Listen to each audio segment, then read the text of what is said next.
Hello दोस्तों, नमस्कार। आइए आप लोगों का हार्दिक अभिनंदन है। तो ये जो वीक है 11 तारीख आज मंडे है और फ्राइडे हो गया आपको 15 तारीख।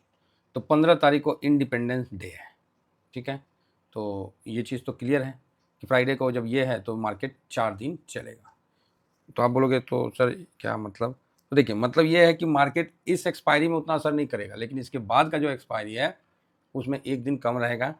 तो लोग इसके बाद वाला एक्सपायरी को ज़्यादा फोकस करेंगे, ठीक है। मूवमेंट के हिसाब से, प्रीमियम खाने के हिसाब से इसके बाद वाले को ज़्यादा लोग मतलब वो करेंगे।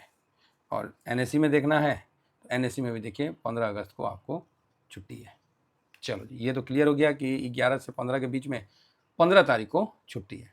सेकेंड, आपको अभी यूएस का इन्फ्लेशन का डाटा आता हुआ दिखेगा। कितना तारीख को? 12 तारीख को।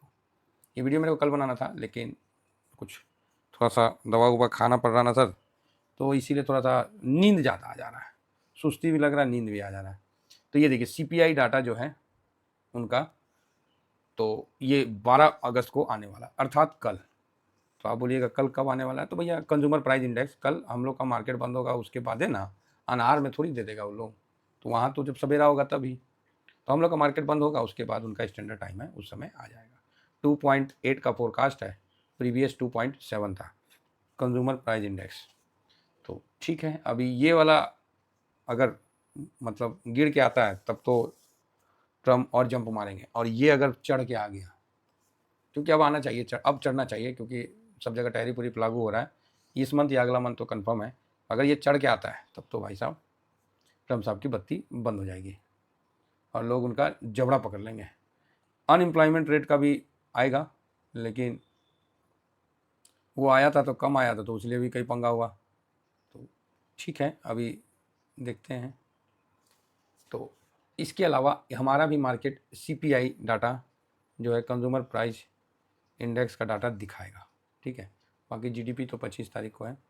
इंडियन इन्फ्लेशन है ना, ये 12.8, ठीक है, ये भी दिखलाएगा।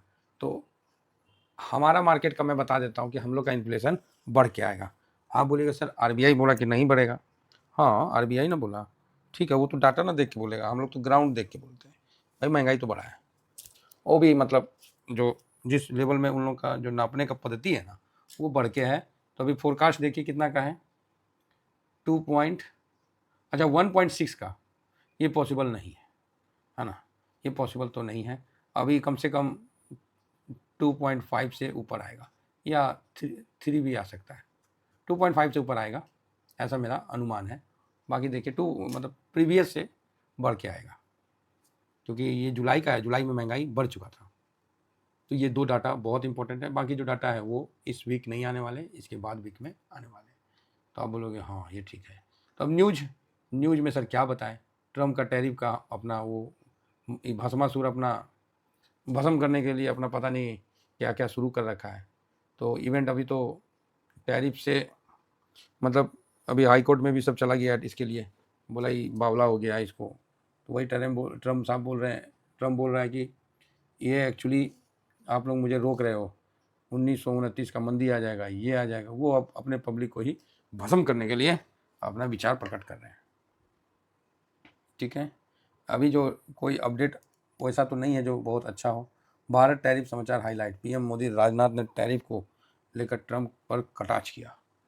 हाँ तो कटाक्ष तो करना ही पड़ेगा, क्या कटाक्ष तो करना ही पड़ेगा ना सर, सबके बॉस तो हम हैं। ट्रंप के टैरिफ पर राजनाथ सिंह का बड़ा हमला, अर्थव्यवस्था को नुकसान पहुंचाने की कोशिश। तो अब ये तो चल रहा है, ये क्या है, भारत को निशाना बनाने के बाद डोनाल्ड ट्रंप रूस से तेल खरीद पर चीन पर टैरिफ लगाने का विचार कर रहे हैं। अभी कोई अंतिम फैसला नहीं। अरे तुम्हारे में औकात ना है जेल उस पर तुम लगा पाओ, ठीक है। अभी तो पहले कोर्ट का करो।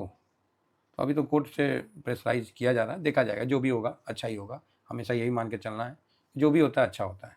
कोई पुराना वृक्ष गिरता है तो नया वृक्ष का वहाँ उत्पत्ति होता है, तो जो भी होगा अच्छा होगा। अब रही बात रसिया यूक्रेन युद्ध की, तो ये अब थोड़ा सा लग रहा है कि टेबल टॉक होने की संभावना होगी, लेकिन ट्रम्प तो बोल दिया कि भैया यूक्रेन के बिना ही हम बात करेंगे, है ना।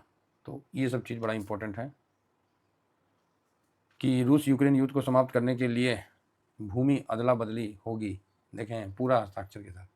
वही चीज़ है। यूक्रेन का कहना है कि उसने ड्रोन के आदान प्रदान में रूसी तेल रिफाइनरी को निशाना बनाया, महत्वपूर्ण वार्ता। तो उससे कौन चीज़ हो जाएगा।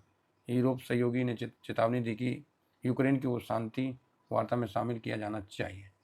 तो ट्रम्प तो बोल दिया ना कि बाकी यूक्रेन नहीं आएगा, हम बात करेंगे। तो ये इसी कारण सब अपना अपना प्रस्ताव रख रहे हैं, विचार रख रहे हैं। तो देखिए क्या होता है। अब मार्केट पे देखते हैं।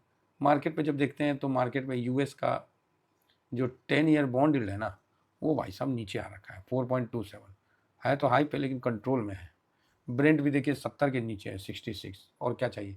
शायद मैं कहीं देख रहा था कि रसिया एग्री हो गया है जो जो ईयू द्वारा सेंक्शन लगाया गया ना उस रेट पे देने के लिए, है ना, नायरा की तरफ से। मैंने कहीं देखा था कोई न्यूज़ में, हो सकता है फेक भी हो।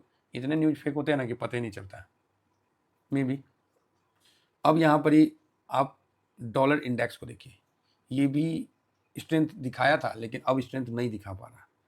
समझ रहे हैं, अब स्ट्रेंथ दिखाने में सक्षम नहीं है। तो आप बोलिएगा क्यों।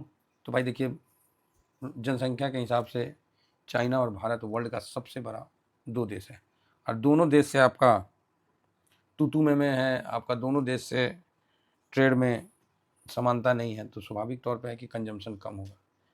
तो ये बहुत इंपॉर्टेंट है। और जिस तरह ब्रिक्स कोई करेंसी लाने का जो है, अगर ले आता है, मज़ा आ जाएगा।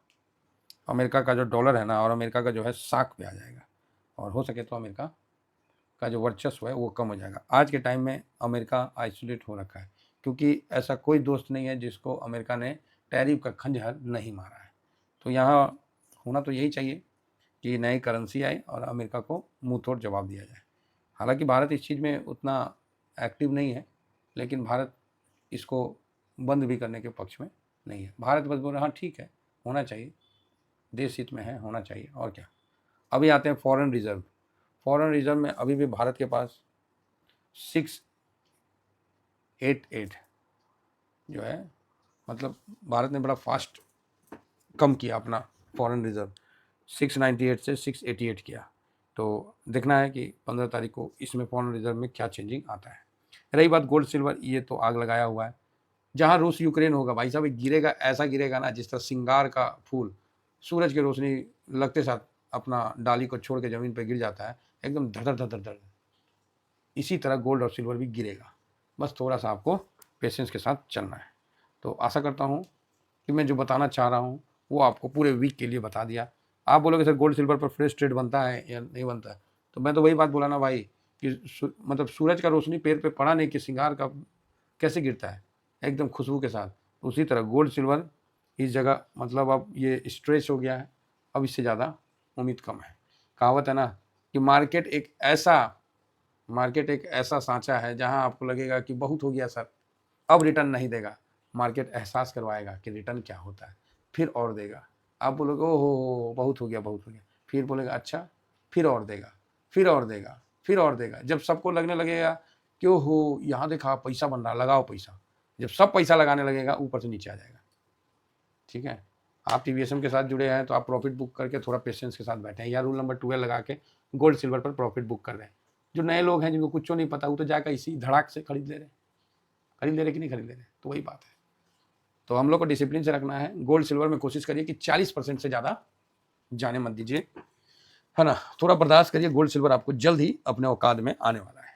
ठीक है, बाकी इस जगह FIS का पोजीशन काफ़ी कम है। ये फर्स्ट बार हो रहा है कि भाई साहब 7 दिन जो FIS है 7 डेज 10% के बिलो लॉन्ग पोजीशन बनाया हुआ है। तो बहुत बढ़िया है। 2012 में 5 दिन का था, अभी 7 दिन का हो गया, तो बहुत सही है।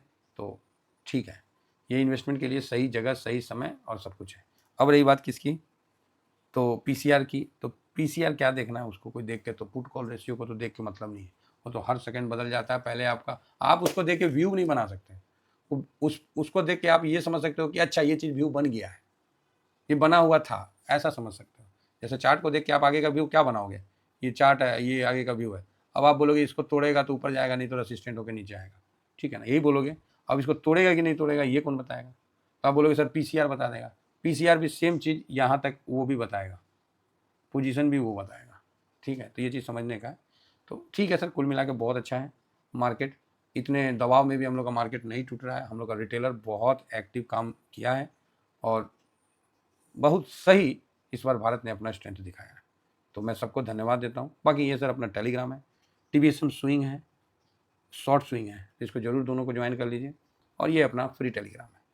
चलिए इतना ही कहकर अपनी वाणी को विराम देता हूँ। Thank you very much. जय हिंद, जय भारत।